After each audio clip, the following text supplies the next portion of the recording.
오늘은 생명책에서 이름이 지워질 수 없다라는 주제로 나누고자 합니다.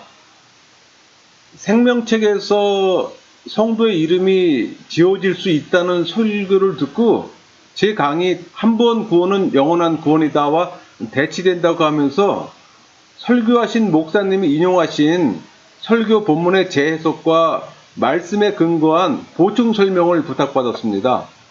이 문제는 지난번에 말씀드린 것처럼 칼빈주의와 알미니안주의 교리의 평행선입니다. 해석보다는 선택의 문제죠.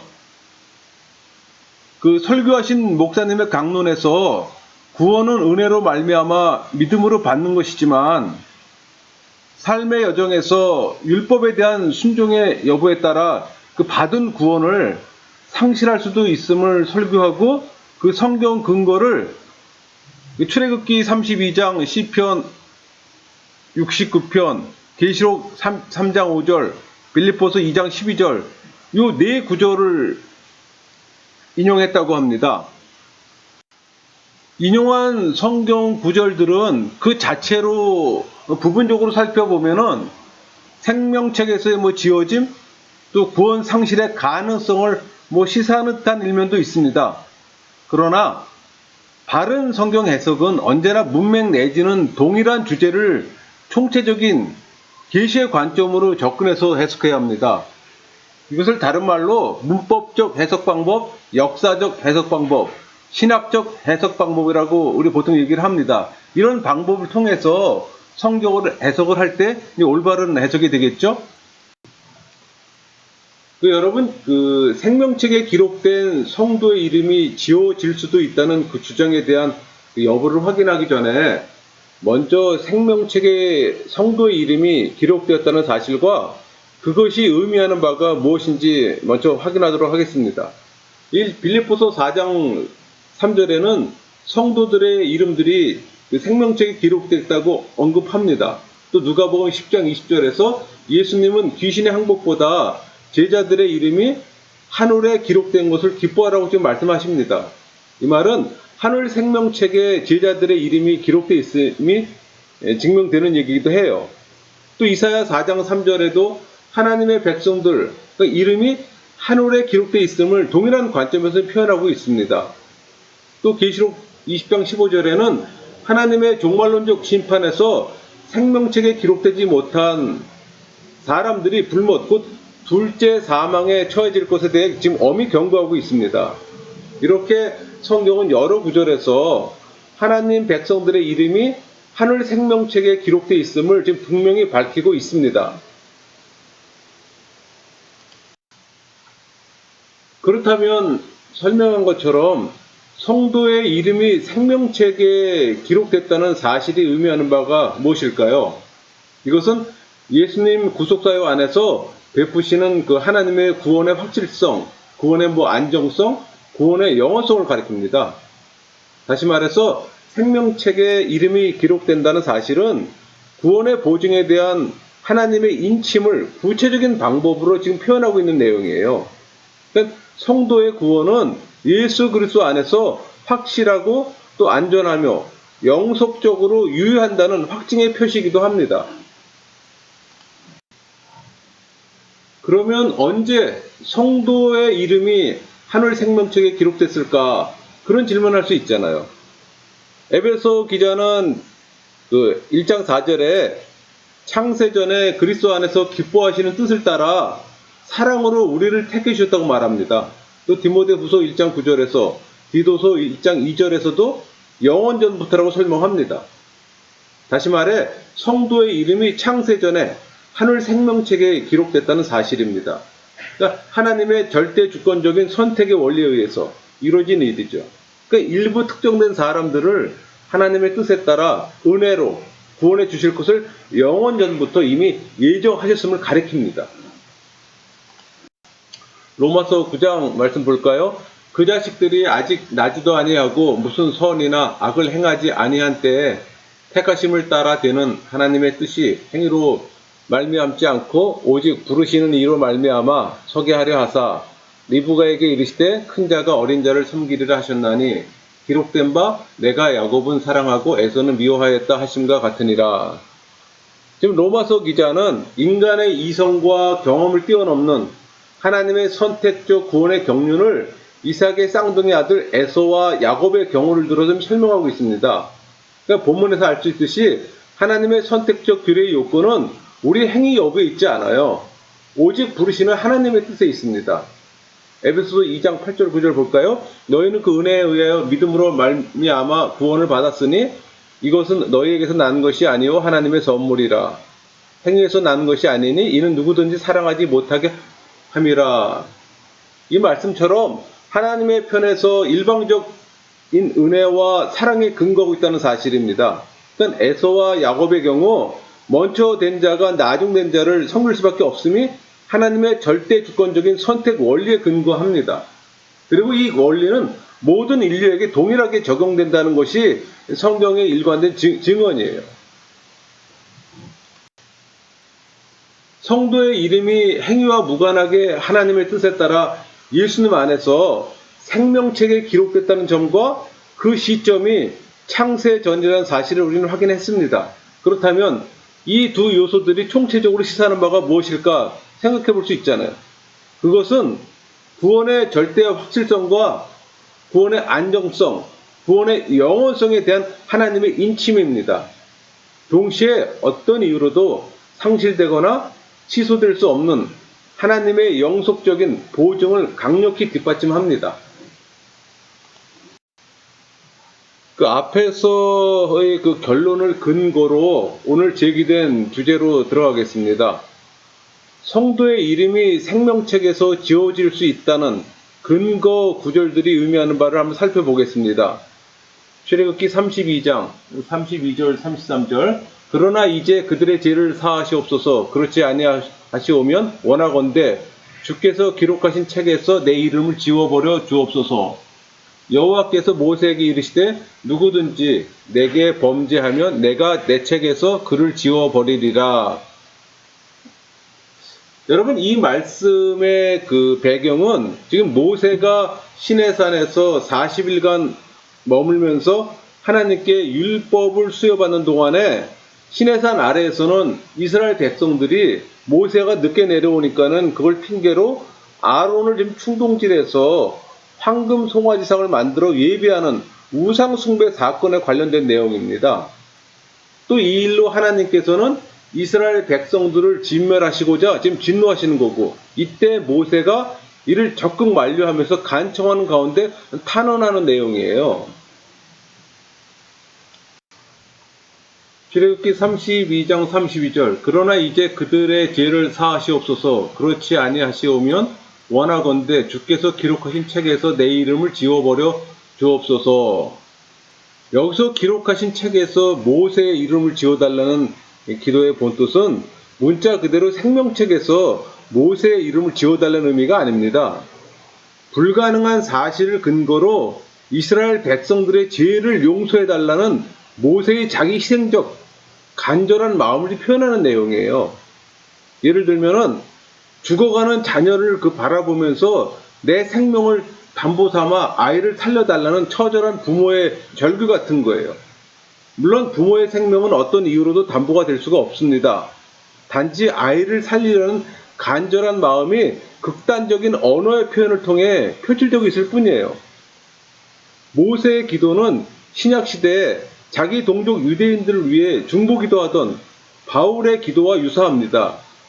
로마서 9장 3절이 바로 그거예요. 나의 형제 곧 골육의 친척을 위하여 내 자신이 저주를 받아 그리스도에게서 끊어질지라도 원하는 바로라. 그렇다면 그 33절 볼까요? 여호와께서 모세에게 이르시되 누구든지 내게 범죄하면 내가 내 책에서 그를 지워버리리라. 말씀하시는 하나님의 경고는 어떻게 해석해야 할까요? 생명책에서 이름을 지울 수 있음을 시사하는 내용일까요? 아니에요. 하나님 앞에서 범죄한 자는 결코 구원받을 수 없다는 경고의 말씀을 강조한 내용입니다. 왜냐하면 앞에서 살펴봤듯이 이름이 생명책에 기록된다는 것은 창세전에 하나님의 뜻 가운데 은혜로 말미암아 이루어진 사건이에요. 로마서 3장 20절 볼까요? 그러므로 율법의 형제로 그의 앞에 의롭다 하심을 얻은 육체가 없나니 율법으로는 죄를 깨달음이 있니라. 이제는 율법 외에 하나님의 의가 나타났으니 율법과 선지자들에게 증거를 받은 것이라. 곧 예수 그리스도를 믿음으로 말미암아 모든 믿는 자에게 미치는 하나님의 의인이 차별이 없느니라. 또 28절 볼까요? 그러므로 사람이 의롭다 하심을 얻는 것은 율법의 행위에 있지 않고 믿음으로 되는 줄 우리가 인정하노라. 행위와 무관하다는 겁니다. 어떤 이유로도 중도에 성도의 구원은 상실되거나 무효화될 수가 없습니다. 또 실제로 생명책에서 기록된 자의 이름이 지워졌다는 그런 사실은 성경에 없어요. 왜냐하면 요한복음 10장 28절 말씀처럼 내가 그들에게 영생을 주노니 영원히 멸망하지 아니할 것이요 또 그들이 내 손에서 빼앗을 자가 없느니라. 이 말씀처럼 생명책에 기록된 자는 구원받기 때문입니다. 이것은 하나님의 속죄의 효과가 죄의 영향보다 훨씬 크기 때문이에요. 대신 생명책에 기록된 자라 할지라도 그가 범죄하면 하나님의 징계까지 면할 수는 없습니다. 이런 의미에서 본절을 죄에 대한 하나님의 공의를 표현한 말로 볼 수가 있는 거예요.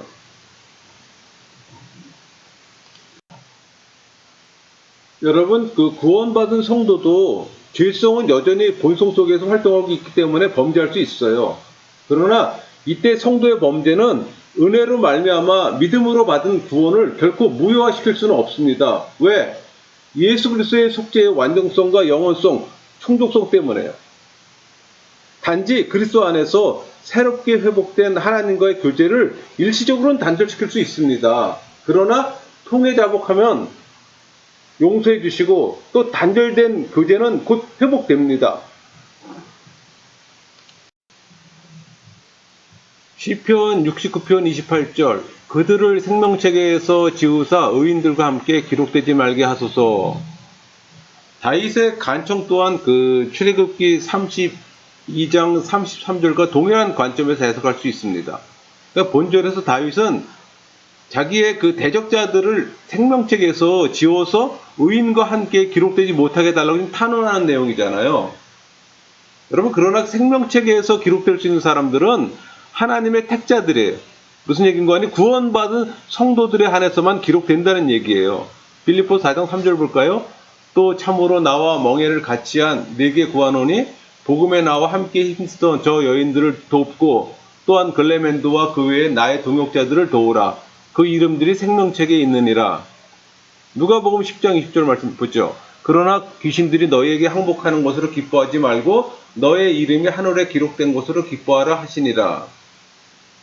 불신자들이나 악한 자들은 처음부터 생명책에 기록될 수가 없습니다. 그렇다면 이 말씀은 악인이 의인과 함께 생명책에 기록될 수 없음을 강조하면서 영벌에 처할 수밖에 없는 악인의 종말론적 상태를 역설적으로 시사하는 내용이에요. 요한계시록 3장 5절 이 말씀은 예수님의 말씀입니다. 이 말씀처럼 본의가 왜곡되게 해석되는 경우도 많지 않아요. 해석이 자유분방하다는 얘기입니다. 해석이 다양하다는 얘기죠. 그러니까 본문을 해석하면서 특별히 이기는 자와 생명책에서 결코 지우지 아니하고 이걸 연관시키는 가운데서 반대 해석이 나옵니다. 그러니까 이기지 못하는 자는 생명책에서 지워지게 되는 바. 그러니까 생명책에서 지워지게 되므로 이미 받은 구원일지라도 행위 여부에 따라 상실되거나 취소될 수 있음을 강력히 주장하는 말씀으로 사용되기도 합니다. 여러분, 본문은 그런 의미로 기술된 건 아닙니다.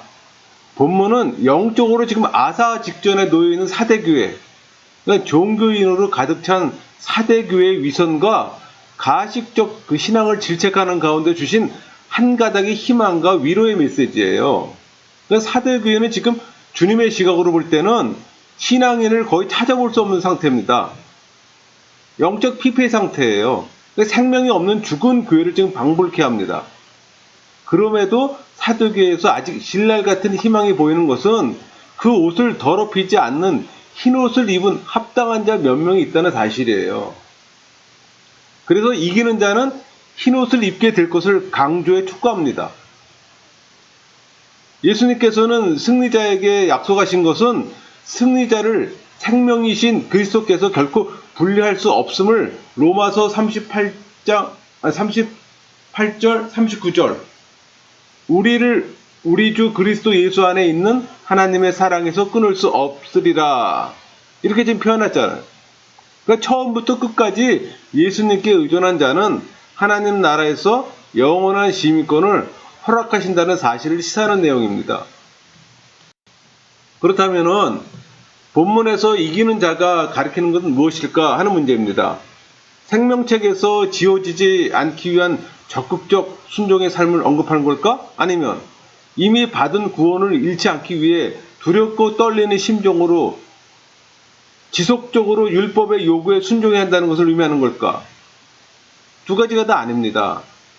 문맥상 이기는 자란 이 4절에서 언급한 것처럼 흰옷을 입은 합당한 자를 지금 가리킵니다. 그러니까 세상의 부패나 타협, 안일하면서 승리하는 것을 의미해요. 그러면 흰옷을 입는 것은 무엇을 의미하는 걸까?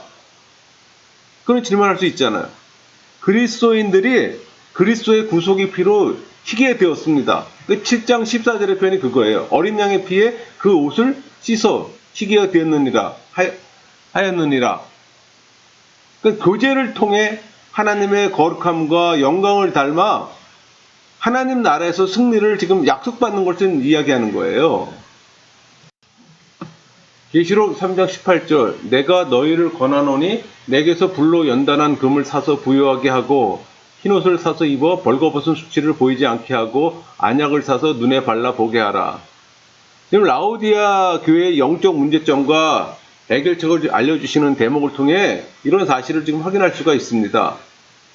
흰옷을 사서 벌거벗은 수치를 보이지 않게 하고, 그렇다면 흰옷을 사서 벌거벗은 수치를 감추는 것이 어떻게 가능할까?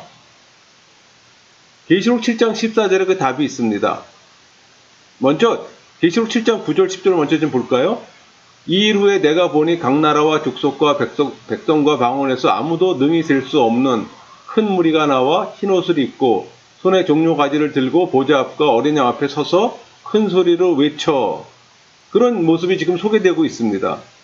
이들은 다름 아닌 큰 환란에서 나오는 자들인데 7장 14절처럼 어린 양의 피에 그 옷을 씻어 희게 하였느니라.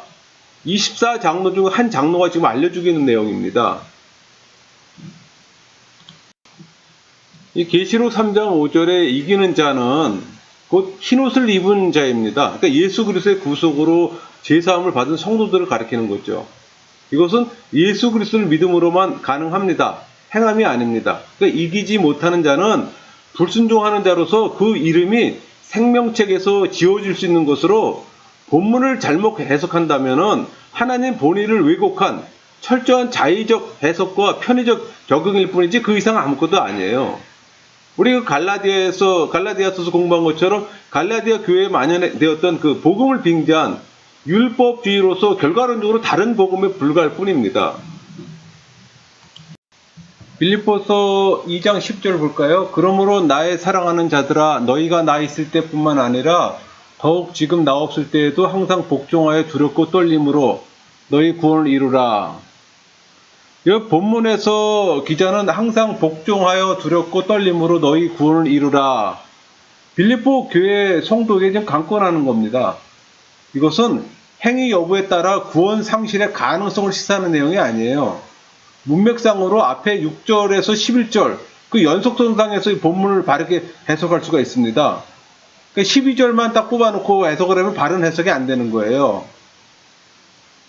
그러니까 곧 예수님의 인격과 사역 안에서 마침내 하나님의 구속의 도리는 절정에 이르고 또 그 결과로 예수님은 모든 천상의 왕적 권세를 회복하셨습니다. 그 내용이에요. 그러니까 예수 그리스도의 구속으로 말미암아 죄사함을 받고 또 의롭게 된 성도들은 예수님을 명실상부한 왕으로 모신 가운데 남은 생애를 말씀의 통치를 받아 누리는 신앙인의 신분으로 살아갈 것을 지금 권면하는 내용입니다. 이 말은 구원을 누리는 삶으로서 성화적 구원의 삶의 실질을 얘기하는 거예요. 본문에서 항상 복종하여 두렵고 떨림으로 너희 구원을 이루라. 이 말씀은 성경 기자의 강력한 이 권고는 순종 여부에 따른 구원의 상실이나 무효의 가능성을 시사하는 내용이 아닙니다. 구원은 본질에서 한 번 구원으로 영원한 구원을 보증하므로 행함의 여부로 중도에서 결코 취소되거나 이루어질 수 없다는 걸 얘기하는 겁니다. 그런 의미에서 본문은 예수님을 왕으로 모신 천국 백성의 삶을 살 것에 대한 강력한 권고의 말씀이에요. 만약에 이 본문의 의미가 구원 상실에 대한 가능성을 시사하는 말씀이라면 그것은 예수 그리스도의 속죄의 완전성, 충족성, 영원성을 부인하는 셈이 됩니다. 히브리서 9장 12절 염소와 송아지의 피로 하지 아니하고 오직 자기의 피로 영원한 속죄를 이루사 단번에 성소에 들어가셨느니라. 히브리서 10장 14절 그가 거룩하게 된 자들을 한 번의 제사로 영원히 온전하게 하셨느니라. 이 히브리서 말씀은 예수 그리스도의 속죄의 완전성과 충족성과 영원성을 나타내는 말씀입니다. 정리하면은 성도의 구원은 영원전부터 예수 그리스도 안에서 하나님의 영원하신 작정 속에 예정된 선택적 은혜의 선물입니다. 그러므로 성도의 구원은 어떤 물리적인 이유로 도중에서 상실되거나 취소되지 않습니다. 영원토록 안전성이 보증됩니다. 성도의 이름이 생명책에 기록되었다는 의미는 이런 사실에 대한 확증을 표상적으로 설명해주는 표현입니다. 구원받은 이후 성도의 이름이 행위 여부에 따라 지워질 수가 없습니다. 그런 일은 결단코 불가능합니다. 요한복음 13장 10절 예수께서 이르시되 이미 목욕한 자는 발밖에 씻을 필요가 없느니라. 온몸이 깨끗하니라. 너희가 깨끗하니 깨끗하나 다는 아니니라 하시니. 목욕한 자는 발밖에 씻을 필요가 없답니다. 온몸이 깨끗해졌기 때문에. 예수님 말씀이에요. 갈라디아서 2장 21절 볼까요? 내가 하나님의 은혜로 피하지 아니하노니 만일 의롭게 되는 것이 율법으로 말미암으면 그리스도께서 헛되이 죽으셨느니라. 예수님을 헛되이 죽이면 안 됐잖아요.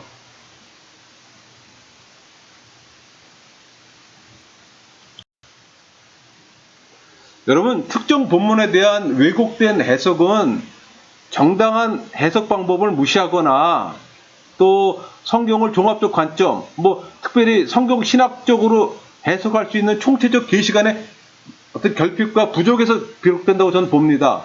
성경 해석은 상황적, 언어적, 문화적, 문맥적, 교리적 방법을 사용해야 바른 해석이 가능한 거예요.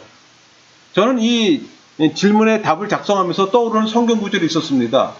로마서 10장 2절 3절인데 내가 증언하노니 그들이 하나님께 열심히 있으나 올바른 지식을 따른 것이 아니니라. 하나님의 의를 모르고 자기 의를 세우려고 힘써 하나님의 의에 복종하지 아니하였느니라. 강의를 마치겠습니다.